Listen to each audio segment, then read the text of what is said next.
Hello friends, ಎಲ್ಲರೂ ಹೇಗಿದ್ದೀರಾ? Good evening ಎಲ್ರಿಗೂ. ಇವತ್ತು ಕಡಲೆಬೇಳೆ ವಡೆ ಮಾಡೋಣ ಅಂದ್ಬಿಟ್ಟು ಕಡಲೆಬೇಳೆನ ನೆನೆಸಿಟ್ಟಿದ್ದೆ. ಇವಾಗ ಚೆನ್ನಾಗಿ ನೆಂದಿದೆ. ಇದನ್ನು ಸ್ವಲ್ಪ ಸೋರ್ಲಿಕ್ಕಿಟ್ಟು ನೆಕ್ಸ್ಟ್ ಒಂದು ಮಿಕ್ಸರ್ ಜಾರ್ಗೆ ಹಾಕ್ಕೊಂಡು ಗ್ರೈಂಡ್ ಮಾಡ್ಕೊಳ್ತಾ ಇದ್ದೀನಿ. ಇದಕ್ಕೆ ಬೇಕಾಗಿರೋ ಇಂಗ್ರೀಡಿಯೆಂಟು ಬೆಳ್ಳುಳ್ಳಿ, ಚಕ್ಕೆ, ಸಬ್ಬಕ್ಕಿ ಸೊಪ್ಪು, ಕೊತ್ತಂಬರಿ, ಹಸಿರುಮೆಣಸಿಕಾಯಿ, ಸ್ವಲ್ಪ ಶುಂಠಿ.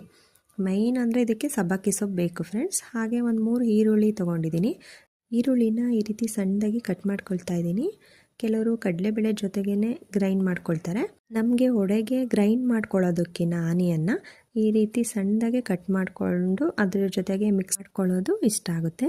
ಇವಾಗ ಕಡಲೆಬೇಳೆನ ಒಂದು ಮಿಕ್ಸರ್ ಜಾರ್ಗೆ ಹಾಕ್ಕೊಂಡು ಗ್ರೈಂಡ್ ಮಾಡ್ಕೋಬೇಕು. ನಾವು ಈ ರೀತಿ ತರಿಯಾಗಿ ಗ್ರೈಂಡ್ ಮಾಡ್ಕೊಂಡಿದ್ದೀವಿ. ನೆಕ್ಸ್ಟ್ ಹಸಿರುಮೆಣಸಿಕಾಯಿ, ಕೊತ್ತಂಬರಿ, ಶುಂಠಿ, ಚಕ್ಕೆ ಇದನ್ನು ಗ್ರೈಂಡ್ ಮಾಡ್ಕೊಂಡು ಅದರೊಳಗಡೆ ಮಿಕ್ಸ್ ಮಾಡ್ಕೊಂಡಿದ್ದೀವಿ. ಸ್ವಲ್ಪ ಸಾಲ್ಟು, ಹಾಗೆ ಕಟ್ ಮಾಡ್ಕೊಂಡಿರೋ ಆನಿಯನ್ನು ಹಾಕ್ಕೊಂಡಿದ್ದೀವಿ. ನೆಕ್ಸ್ಟು ಸಬ್ಬಕ್ಕಿ ಸೊಪ್ಪು ಮತ್ತು ಕೊತ್ತಂಬರಿ ಸೊಪ್ಪನ್ನ ಸಣ್ಣದಾಗಿ ಕಟ್ ಮಾಡಿಕೊಂಡು ಇದರೊಳಗಡೆ ಸೇರಿಸ್ಕೊಂಡಿದ್ದೀನಿ. ಕಡಲೆಬೇಳೆ ಗ್ರೈಂಡ್ ಮಾಡ್ಕೊಂಡಿರೋದ್ರೊಳಗಡೆ ಹಾಕ್ಕೊಂಡಿದ್ದೀವಿ. ತೆಂಗಿನಕಾಯಿ ಮತ್ತು ಜೀರಿಗೆನ ಹಾಕ್ಕೊಂಡು ಚೆನ್ನಾಗಿ ಈ ರೀತಿ ಕಲಿಸ್ಕೋಬೇಕು.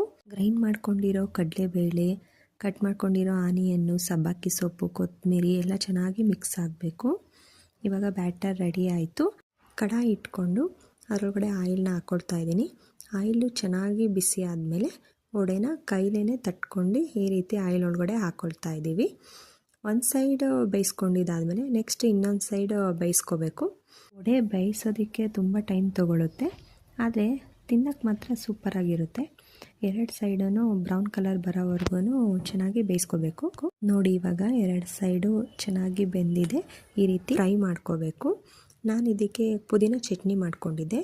ಪುದೀನ ಚಟ್ನಿಗೆ ಬೇಕಾಗಿರೋದು ಪುದೀನ, ಹುಣಸೆಹಣ್ಣು, ಹಸಿರುಮೆಣಸಿಕಾಯಿ, ಶುಂಠಿ, ಬೆಳ್ಳುಳ್ಳಿ, ಬೆಲ್ಲ, ಸ್ವಲ್ಪ ಸಾಲ್ಟ್ ಹಾಕಿ ಗ್ರೈಂಡ್ ಮಾಡಿಕೊಂಡ್ರೆ ಪುದೀನ ಚಟ್ನಿ ರೆಡಿ ಆಯಿತು ಫ್ರೆಂಡ್ಸ್.